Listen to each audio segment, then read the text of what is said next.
Hello and welcome back to what I'd wished I'd known about self-publishing before I got started. I'm Karlie with Dragon Key Press, and I got a request to talk about Kickstarter and other means to actually fund your book.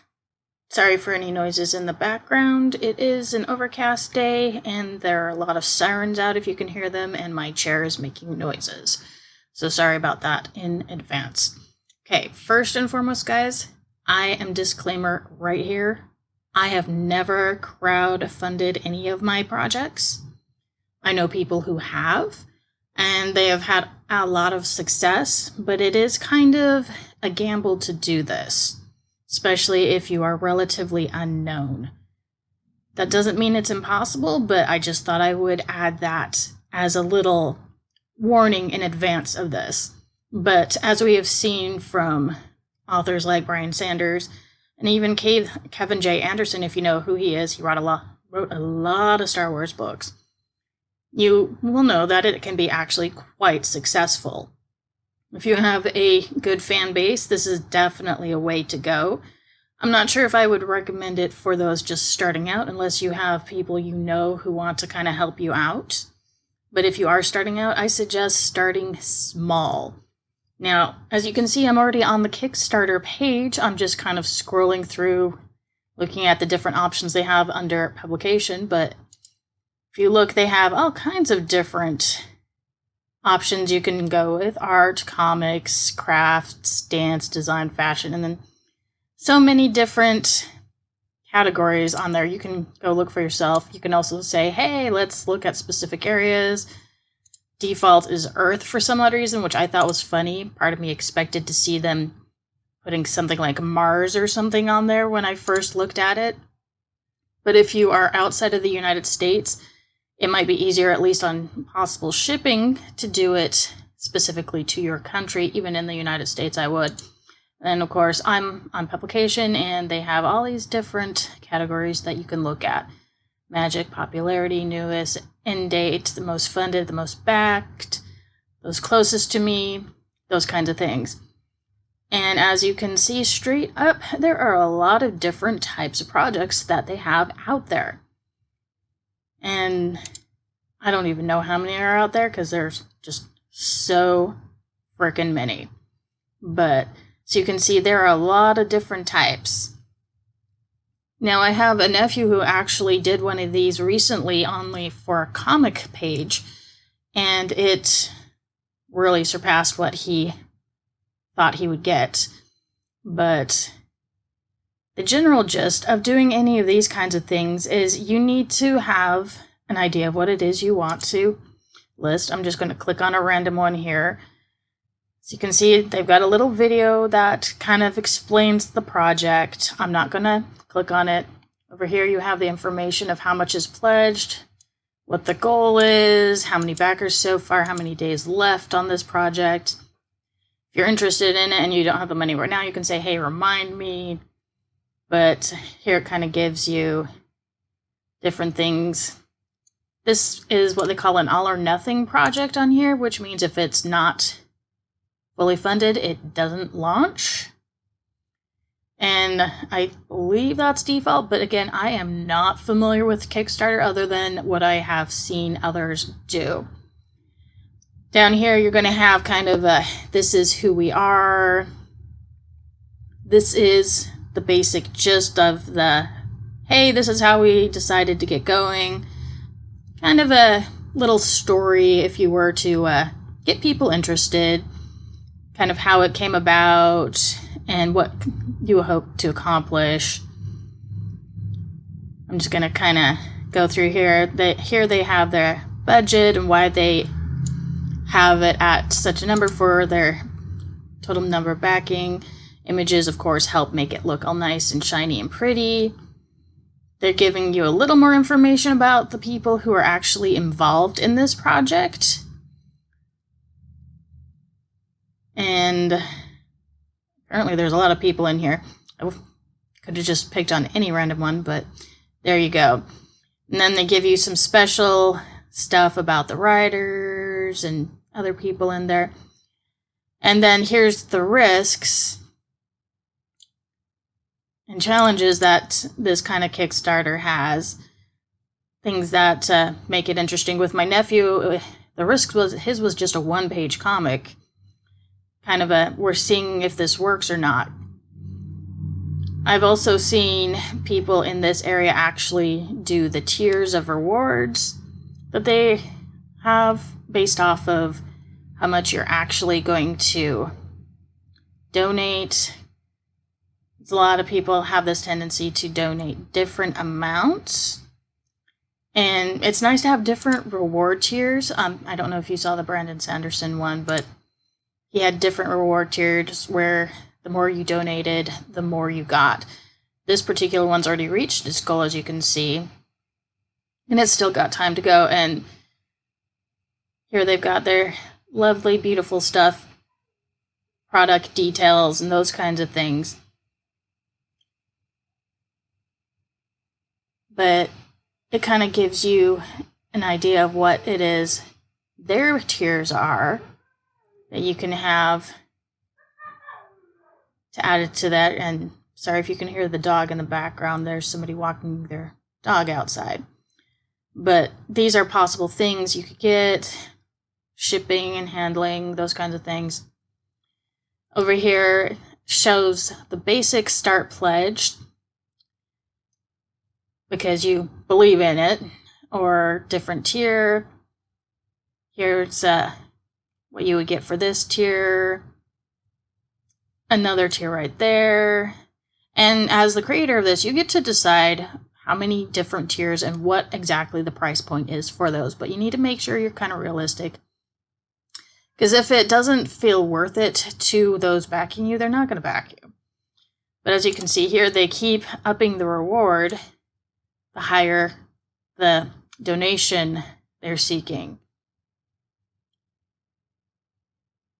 So definitely make whatever reward tier you're doing worth it. And then, of course, you can always say, hey, I want to follow this campaign, so you kind of keep an eye on it, know what's going on, those kinds of things. As for starting a project, well, I've never done one, so we're just going to kind of look at something. Looks like you have to pick what your different thing is. I don't have any books I want to kickstart, so I'm just going to kind of pretend I'm setting one up. But it wants to make sure you can find as many backers as possible going into this. So all of your different things in there.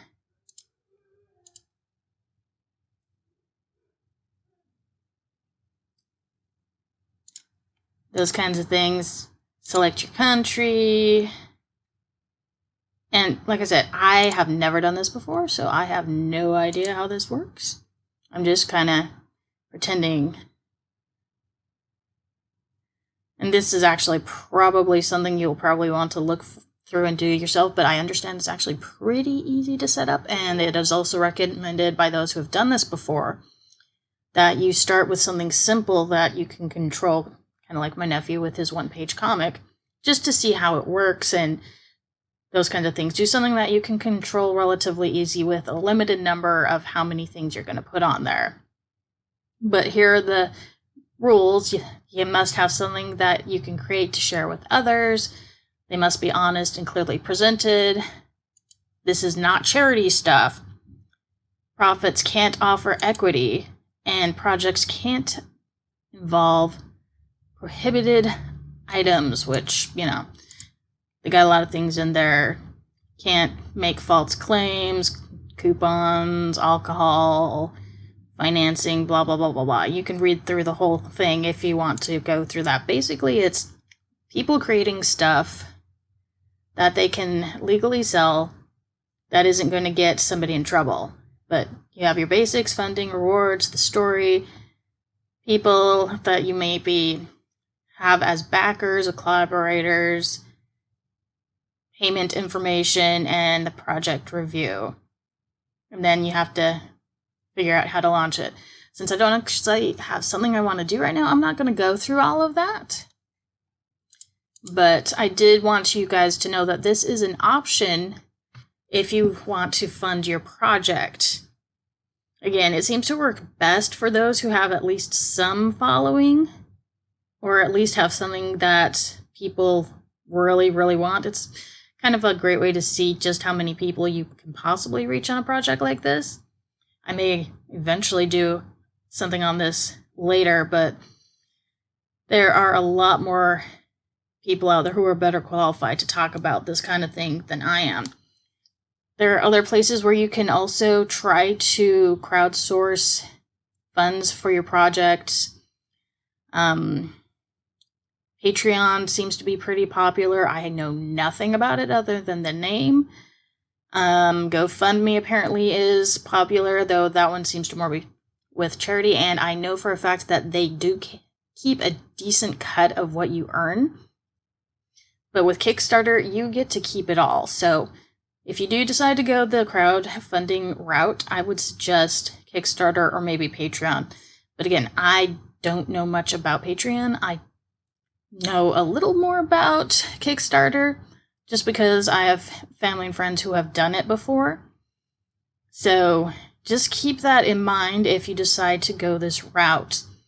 And if possible, if you are going to do this, it is probably better to actually have the product pretty much ready to go before you actually start your Kickstarter campaign.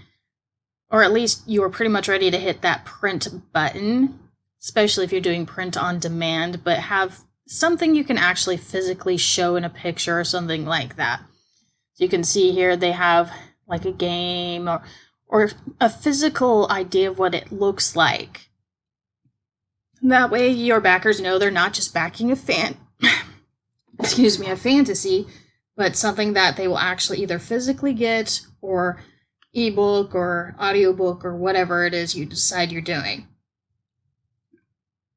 Any extras or add-ons you decide for different tiers, of course, is going to be completely on you, and you need to make sure you have the time to create these if you haven't already, a decent supply on hand, and the funds to be able to actually, kind of get things started on your own.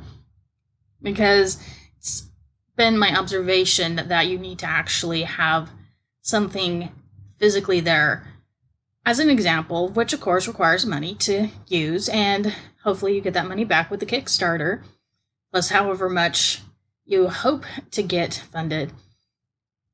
You can put caps on how many of each tier can actually be donated to. You can put in there free to donate however much you feel kind of category. I've seen that one. But unless you put a cap on the specific tiers, be prepared to, put a bit more out there than you might have thought otherwise.